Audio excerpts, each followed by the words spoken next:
గుంటూరు జిల్లా మాచర్ల నుంచి ప్రస్తుతం మనం ఒక పోల్ అప్డేట్ చూస్తున్నాం. ఒక పోలింగ్ బూత్ వద్ద ఉద్రిక్త పరిస్థితి నెలకొంది.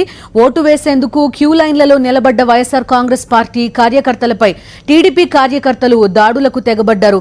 దీంతో పరిస్థితి ఉద్రిక్తంగా మారింది. పోలీసులు కలగజేసుకుని ఇరు వర్గాలను చెదరగొట్టారు. ప్రస్తుతం అక్కడి నుంచి మనం విజువల్స్ కూడా చూస్తున్నాం. ఉద్రిక్త పరిస్థితులని ప్రతిబింబిస్తున్న ఈ విజువల్స్ అన్ని కూడా కర్రలతో దాడి చేస్తున్న దృశ్యాలని కూడా ప్రస్తుతం మనం సాక్షి టీవీ స్క్రీన్ పైన చూస్తున్నాం. పోలీసులు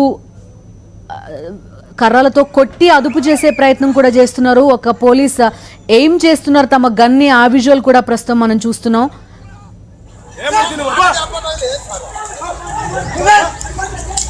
మనుషులు చెప్పినప్పుడు లోపల పసిపిల్లలు